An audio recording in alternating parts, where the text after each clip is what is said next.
What's going on, guys? It's Danny from Fantasy Stock Exchange here, and today I'm going to be going through my wide receiver starts and sits for week 3 of fantasy football, where I break down every single wide receiver matchup, who you can start, who you can sit, and who's a viable flex option for you this week in terms of your matchups. But for the parameters of this video, a start would indicate a player I consider as a top 24 play this week, aka a wide receiver 1 or 2 in your lineups if you're in a 12-man league. A flex is a player that is a wide receiver 3-4, top 40 range at wide receiver, and a sit would be anyone sitting currently outside of my top 40 wide receivers. But in this video, we're also going to be breaking down relevant wide receiver cornerback matchups and potential game script you can look forward to keep you best informed for your wide receiver start decisions for week 3. But let's try to get this video to over 300 likes. So if you guys enjoy, please leave a like down below and subscribe to the channel. Help us on our road to 20,000 subscribers. If you're also watching this, leave a comment down below of your top start sit questions, and I'll try to get to as many as possible. But before we get into the video, as always,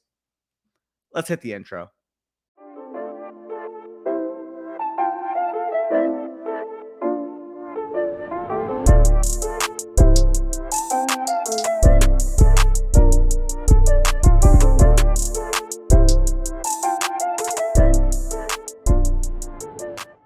All right, before I get into Thursday Night Football, here is the matchup chart. The chart is a composite of 50% last year's rankings for defenses and 50% of weeks 1 and 2, because obviously, of course, we don't have enough data this year for how these defenses will perform in the long run. By week 6, 7, 8, we're going to have more information on how these defenses are performing. So keeping it accurate, it's going to give you a better picture as to how these defenses will be able to play. But top of the matchups, you guys see guys like Jamar Chase, T. Higgins, Tyler Boyd against the New York Jets, Drake London, Jacoby Myers, A.J. Brown, and Justin Jefferson, etc. at the top. In terms of the bottom, aka the worst matchups for wide receivers, guys like Tyreek Hill and Jalen Waddle, Christian Watson, Allen Lazard, Kadarius Toney, Kenny Golladay, and then DJ Moore and Robbie Anderson at the bottom. So keep that in mind when you're making your decisions. As I go through each matchup on the screen, you guys will see the expected wide receiver cornerback matchup, as well as the wide receiver utilization you guys need to be looking towards for your week 3 decisions. But before we get into each matchup, let's look at the top week 3 shadows according to PFF Ian Hartitz,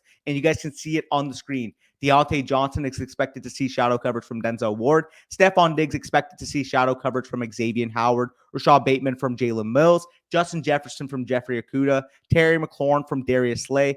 Kupp and Allen Robinson from Byron Murphy and Marco Wilson, respectively. DK Metcalf from AJ Terrell. And then finally, on Monday Night Football, we're expecting that Adoree Jackson is going to be shadowing against CeeDee Lamb. But let's go on to the first matchup of the week. Tonight's matchup, Steelers going on the road to play the Cleveland Browns. Browns are 4.5-point favorites with an over-under set at 38 in this intra-divisional game. On the Steelers side, you are starting Deontay Johnson. He's a locked-in top 24 receiver as long as he's commanding that elite volume that he's seen to start this year. We've seen his absolute floor thus far. 13.1 PPR points per game in his first 2 games. But I do think once this offense's efficiency goes up with more familiarity, I'm expecting an every week, top 15 caliber receiver. Start Deontay Johnson, considering him a wide receiver 2 in your lineups. In terms of other Steelers, I think Claypool can maybe be considered in super deep leagues. But again, he's nothing more than, a volatile wide receiver 4-5. So I'd rather lean elsewhere if I can. From the Browns side, Amari Cooper is a flexible option given his 28% target share on the season. I'd limit my expectations to more so a wide receiver 3, given the potential slow pace and low over-under of this game. But in PPR, I do expect Amari Cooper to be an adequate play. Other Browns receivers you are not sniffing into your lineups. Next game, let's go on to the Saints going on the road to play the Carolina Panthers. Again, another intra-divisional game. Vegas has the Saints as -3, aka 3-point favorites on the road, with an over-under set at 40.5. On the Saints side, you are starting Michael Thomas. He's looked like he's fully returned and looks to be a top 15 level wide receiver for this season after the past couple of seasons of battling injuries. I would also feel comfortable flexing Chris Olave as, a potential top 35 level option, given the advanced role he has seen on this offense already, as well as Winston's dependence on him down the field. On the Panthers side, you can flex DJ Moore and Robbie Anderson. So far, we've actually seen that Robbie Anderson has actually both outproduced and has gotten better usage than DJ Moore to start the year. I'm still willing to give this offense a couple more weeks to see if their overall volume increases and for DJ Moore to get back to that dominant, high 20s level target share that he was showing last season.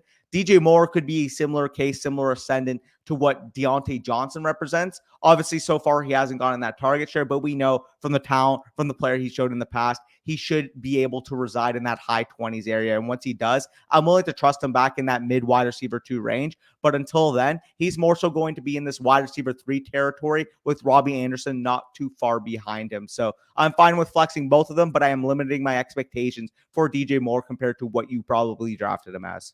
Next matchup's going to be the Texans going on the road to play the Chicago Bears. Bears are favorites by 2.5 in this matchup, according to Vegas, with an over-under set at 40.5. And I'm going to keep this one extremely brief.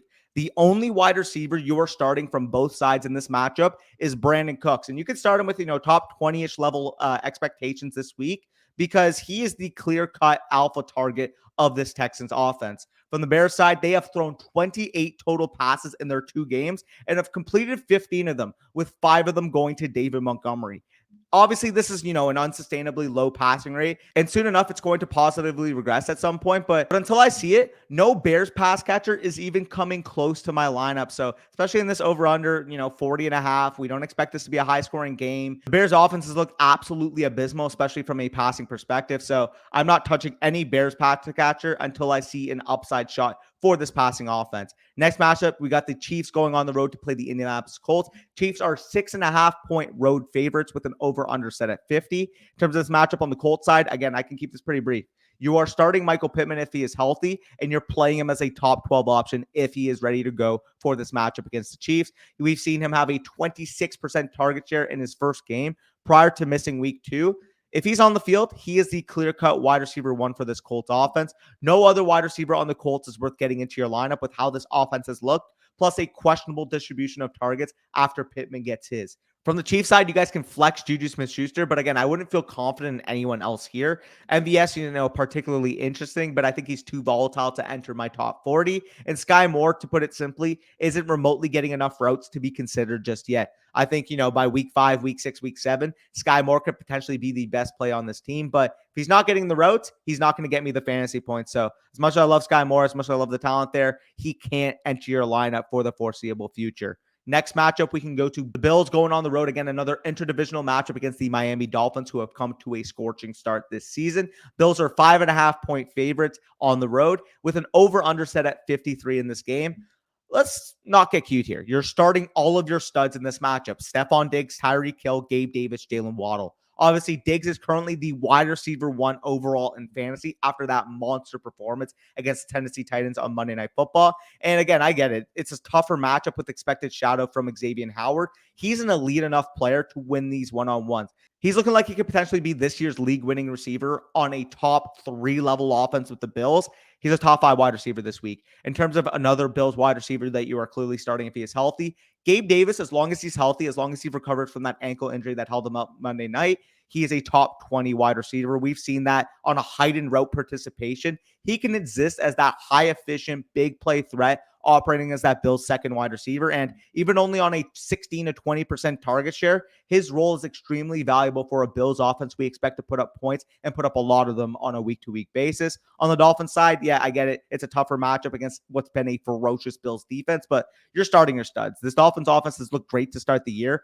Don't overthink a wide receiver cornerback matchup in your start-sit decisions. Jalen Waddle and Tyreek Hill are the type of explosive players that no matter what type of tight covers they're facing on any given play, they can bust loose. They can, get a 70, 80-yard touchdown. They have that level of speed. They have that level of acceleration, explosive ability to their game. So while it's, an unfavorable matchup, maybe from a volume perspective, they are the type of players that can turn 7-8 targets into a 20-plus fantasy point outing. So start Waddle, start Hill, top 20 options, no brainer. In terms of the next matchup, we get the Lions going on the road to play the Vikings. Again, another interdivisional matchup. That must be the theme of this week. Vikings are 6-point favorites at home with an over-under set at 53. And on the Vikings side, you really don't need any more incentive to start Jefferson.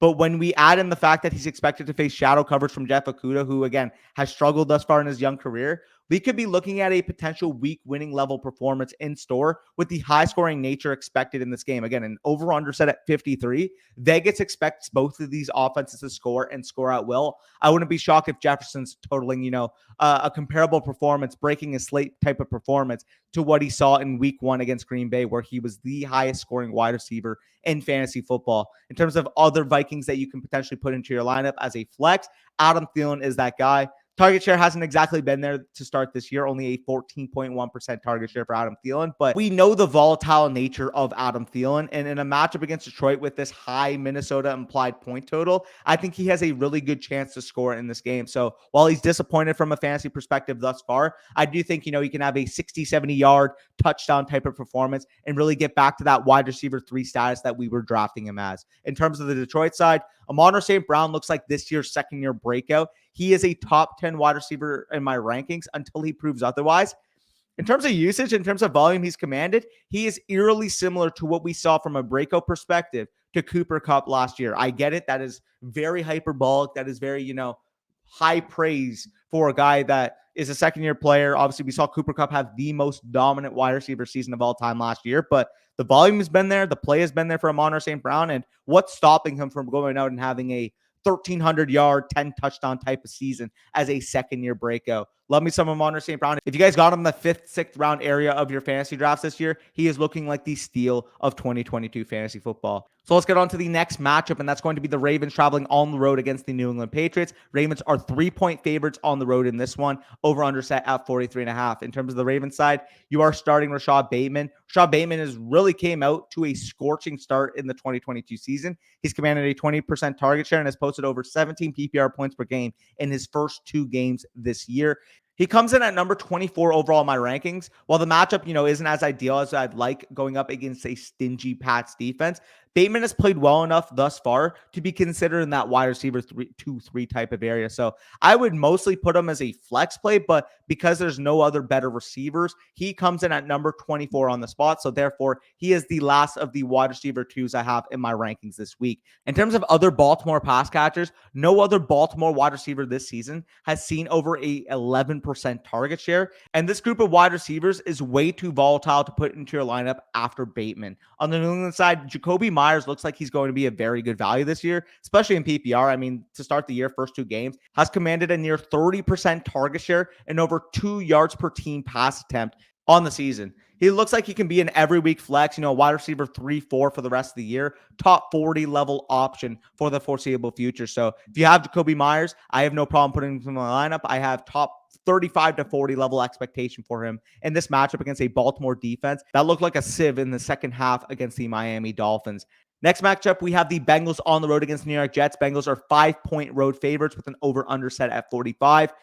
It's pretty simple on the Cincinnati side. Let's not spend too long on the Bengals. You said it and you forget it when it comes to T. Higgins and Jamar Chase. I wouldn't feel comfortable just yet getting Tyler Boyd into my lineup this week despite the favorable matchup against the Jets. Target share and role hasn't exactly been there for Tyler Boyd thus far. So, if you're in a pinch and he's a second flex, sure, top 50-ish level receiver, but he's not going to crack my top 40. From the Jet side, you guys can flex their 2 young stud wide receivers with Elijah Moore and Garrett Wilson.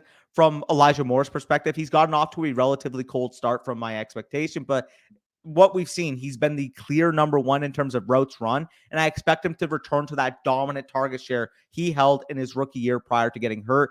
It's a slow start, I get it, but if there's any opportunity for you guys to buy Elijah Moore from a route participation standpoint, he has been the clear-cut alpha of this Jets offense. Another flexible option is going to be Garrett Wilson. He's shown in his first 2 games in the NFL, he can be an elite target per route run type of player, and despite low snap shares, he's been absolutely dominant from a fantasy football perspective. Hasn't cracked over 65% of the snaps yet in either of the 2 games, and yet he's a top 12 wide receiver on the season. With how good he's playing, I think it's going to be no time before he usurps Corey Davis in 2 wide receiver sets. And if we are getting more snaps with Garrett Wilson and Elijah Moore on the field together, expect both of them to be, top 30 level options on a week-to-week basis sometime soon, especially when Zach Wilson gets back into this lineup. Next game, we got the Raiders traveling on the road to play the Tennessee Titans, who just got absolutely mollywopped on Monday Night Football. Raiders are 2-point favorites on the road with a 45.5 over-under set in this game.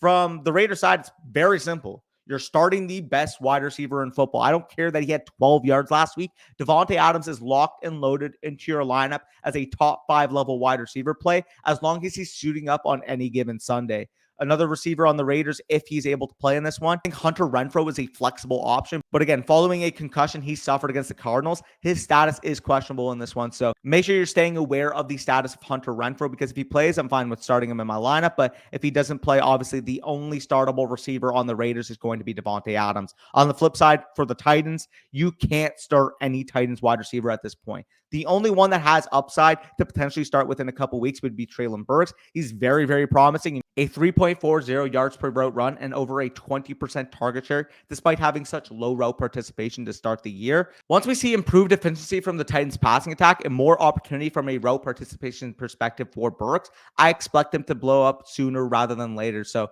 love Treylon Burks in the long term, especially for the rest of the season. Cannot start him in this matchup against the Las Vegas Raiders. Next matchup is going to be the Eagles going on the road to play the Commanders. Again, another intra-divisional matchup, and the Eagles are 6.5-point road favorites with an over-under set at 47.5 in this game. From the Eagles' perspective, you can start A.J. Brown clearly. He's a wide receiver 1 as long as he is healthy, and in a potentially high-scoring matchup between the Commanders and Eagles, he's my wide receiver 6 overall on the week. In terms of other Eagles you can potentially put into your lineup, I would feel comfortable flexing Devontae Smith as a top 40 level option. Obviously, he had that goose egg in week 1, but he bounced back in a big way to the tune of a 7 for 80 line on 7 targets with a 22.6% target share in their Monday Night Football game against the Minnesota Vikings. I'm expecting this young wide receiver 2 to continue to be worked into that Eagles game plan. From the Commander side, it's really funny because we went into the year with the expectation that Terry McLaurin would be this target hog that paid off on volume in spite of bad quarterback play. But so far, it's been the exact inverse. While the quarterback play has actually been good, he's only commanded a 13% target share to start the year. Jahan Dotson actually leads this team in terms of route participation, and Curtis Samuel actually leads his team in target share. I do think that not all can hit in this matchup, but I feel comfortable projecting, 2 of these guys to have productive days, given how well Wentz has played thus far to start the year. I'd put all of them in my lineup with flex expectation, but I don't think all 3 of them can hit in this matchup. On to the 4 p.m. games, we have the Jaguars on the road to play the Chargers. Chargers are 7-point home favorites with an over-under set at 47.5 in this game. You're starting Mike Williams on the Chargers side, obviously with Keenan Allen expected out yet again. He is an every week start. He's currently in my top 12 overall wide receiver rankings, and we saw this past week as the clear-cut alpha wide receiver 1 on that team. Posted an 8 for 113 and 1 line against the Chiefs. He will continue to be a strong play, obviously tethered to the right arm of Justin Herbert as long as he is healthy in this game. In terms of other potential options on the Chargers, I think, Palmer is probably a fine desperation flex, but again, not a top 40 caliber wide receiver in my rankings. On the Jaguars side, Christian Kirk has proven that he is an every week must start as long as he's playing as well as he's been. 93% of the team's routes in a 24% target share thus far. He's looked like he's become the favorite weapon of a young ascending quarterback with Trevor Lawrence, and he looks to be, quite frankly, a steal in fantasy drafts this year. Put Christian Kirk into your lineup with top 20 level expectations, and he should be able to pay off. Next matchup, we have the Rams going on the road to play the Cardinals. Again, another interdivisional matchup with the Rams being 3.5-point road favorites, and over-under set at 48.5 in this one. And I don't really need to explain why you're starting Cooper Kupp, but one of the best wide receivers in the NFL, commanding a ludicrous 40% target share on the season, is a good explanation. Obviously, you guys can feel comfortable flexing Allen Robinson as well. Despite that poor week 1 we saw against the Bills, he bounced back in a big way against the Atlanta Falcons, getting 15% of the targets and scoring a touchdown in week 2. I expect that to continue with what I expect to be a Rams offense that starts finding their groove down the stretch here. On the Cardinals side, Marquise Brown, despite average production, has gotten a 95% row participation and commanded 21% of Kyler Murray's targets. Obviously, he hasn't had his blow-up game just yet, but I do think that blow-up game is coming soon. In terms of other players on the Cardinals, I do think, maybe Greg Dortch is a super deep option only, but he's not a top 40 level play. Only a 75% row participation in week 2, and despite only 4 targets, he caught pay dirt and absolutely saved his day. So I wouldn't really start Greg Dortch. Next matchup, we got the Falcons on the road to play the Seattle Seahawks. Seahawks are 2-point home favorites, over under set at 42 in this one. And on the Falcons side, Drake London has earned his keep as an every week top 24 wide receiver until he shows anything stopping me from doing so. We've seen in his first 2 career games a ludicrous 32% target share and 38% air yard share.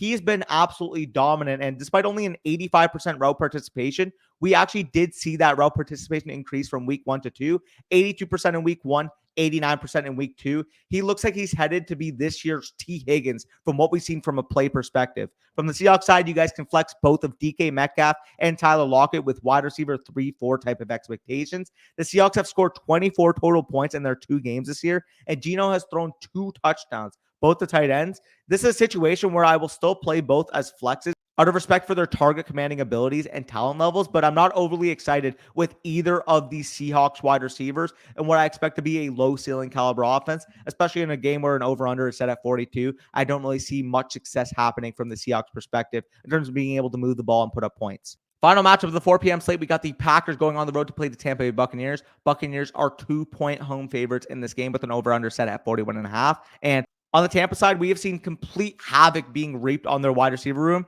Alpha wide receiver Mike Evans is suspended for this game following his skirmish with Marshawn Lattimore in Sunday's game against the Saints. And both Julio Jones and Chris Godwin are also expected out in this game. The next man up is going to be newly signed wide receiver Russell Gaines, who's been battling his own hamstring issues, but is clearly the most talented wide receiver left for this Tampa Bay Buccaneers core. I consider him, a low end, barely cracking my top 40 level flex play. I think this game can be really ugly, really fast. On the Packers side, to put it simply, 2 of their 3 leading receivers this year are running backs. Don't start any of these bummy ass Packers wide receivers. You might hear someone say, well, Allen Lazard's the wide receiver 1. I don't give a fuck because the wide receiver 1 for Green Bay has not been valuable this year. And until I see any type of upside from this passing offense, 213 yards per game in Aaron Rodgers' first 2 starts, I'm not starting any Packers wide receiver. The only startable pieces on this Packers offense is going to be those running backs. Matchup, we're going on to Sunday Night Football. The 49ers are on the road to play the Denver Broncos. 49ers are 1.5-point road favorites in this one with an over-under set at 44.5. On the 49ers side, obviously you are starting Deebo Samuel, 26% target share despite contributing snaps in the backfield as a running back.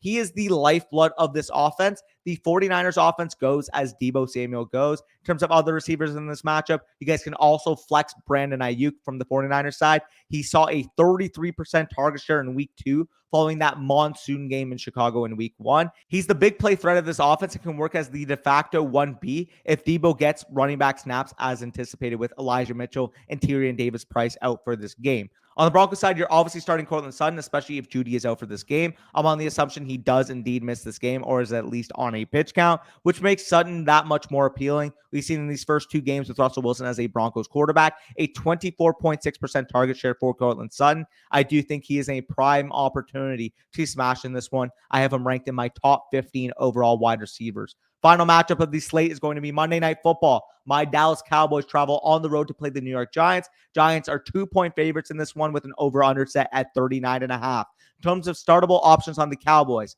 you are starting CeeDee Lamb. You've heard us repeatedly talk about CeeDee Lamb on this channel. While the raw point production hasn't been there quite yet, he's posted a near 31% target share in his first 2 games this year on nearly 99% of the routes. The role increase that everybody projected this offseason has shown itself to be the case for Lamb. And while Cooper Rush does limit his ceiling, he has a volume floor of 8 to 11 targets, and that goes a long way. He's going to be a top 15 to 20 wide receiver even when Cooper Rush is in the lineup. And as soon as Dak Prescott returns to this Cowboys offense, expect CeeDee Lamb to reclaim his status as a mid-level wide receiver 1. On the Giants side, the only player worthy of a spot in your lineup as a flex option is going to be Sterling Shepard. Kadarius Toney and Kenny Galladay have gotten the hex from Daboll's staff, and Shepard is coming off a performance in week 2 where he got 91% of the routes and a 33% target share. I expect him to continue to be a top 45 level play, at least until Toney sees his involvement increase. But either way, if you guys have made it to the end of this video, it should be about 25 minutes long by the time you're here. Make sure you leave a like down below. Again, I mentioned it in the intro. Let's try to get this video to 300 likes.